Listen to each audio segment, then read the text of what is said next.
Bonjour. Le plus haut degré d'intelligence chez les Chinois, c'est la ruse. La ruse, cela veut dire aussi le mensonge. Et plus précisément, les Chinois disent, pour qu'un mensonge soit crédible, il faut 10% de vérité. Pour qu'une vérité soit crédible, il faut 10% de mensonge. En fait, il faut savoir dire la vérité, il faut savoir mentir. La vérité blesse, le mensonge caresse. Mais quand peut-on mentir? Chaque fois que tu vas dire quelque chose, si tu dis quelque chose qui n'est pas vrai, il sonne. Quand peut-on dire la vérité? Est-ce que tu as un amoureux? Non, je suis un T'as un amoureux? Oui, Ah. Alors comment il s'appelle ton amoureux? il s'appelle Fernando. Comment dire la vérité? Celui de la télé avant. Mais dans quelle émission à la télé? Je sais pas. De Nabila. Ah. D'accord. Et toi tu l'aimes bien Nabila? Non. Oui. J'aime beaucoup cette idée d'un peu de mensonge dans la vérité et un peu de vérité dans le mensonge. C'est une voie très intéressante à analyser. En tout cas, tout réside dans le savoir, savoir-faire. Ce qui sous-entend dans le savoir qu'il y a une expérience, un moment, une manière.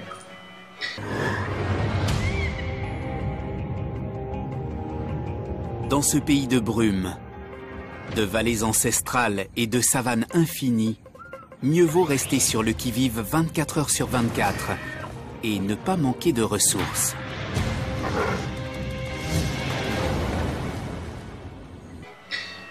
Toute vérité n'est pas bonne à dire, tout mensonge non plus.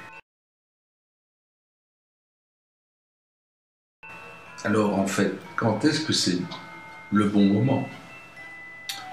Si je reviens sur la théorie des trois cerveaux, au niveau reptilien, au niveau survie, le mensonge est un art qu'il faut absolument connaître et maîtriser.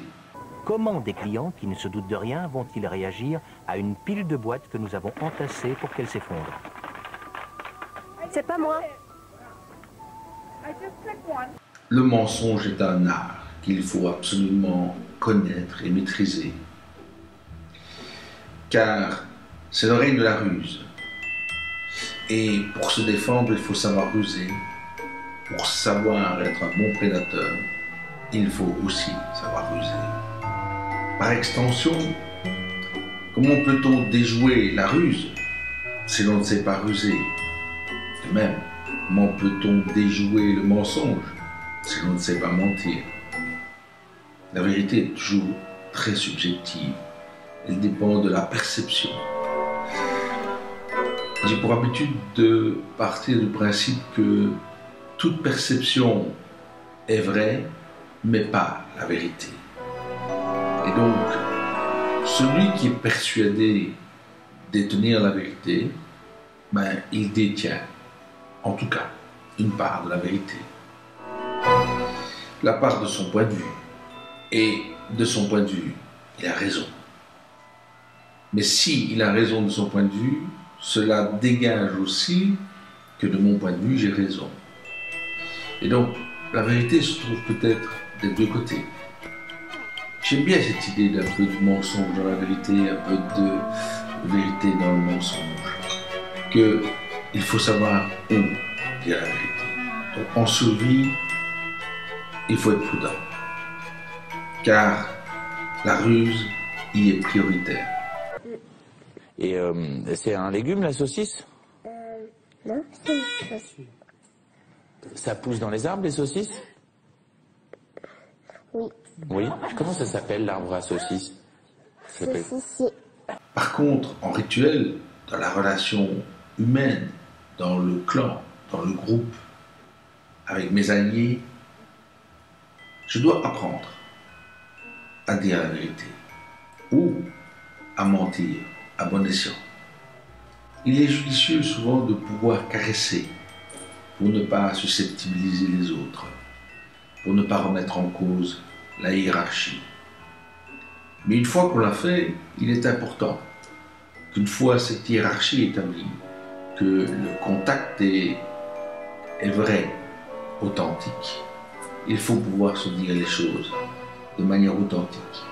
Bien souvent, cela blesse. Cela veut donc dire qu'il y a une confusion. Il y a une confusion entre dire la vérité, savoir dire la vérité et être franc. Voici un test d'attention. Vous avez 5 secondes pour choisir une de ces cartes et la mémoriser. C'est fait? Maintenant, gardez les yeux fixés sur ce jeton de poker rouge pendant qu'on lit dans vos pensées et qu'on note la carte que vous avez choisie. Regardez attentivement. Elle n'y est plus, n'est-ce pas? Comment expliquer que vous vous soyez fait avoir? C'est uniquement dû aux performances de votre cerveau et à ses imperfections.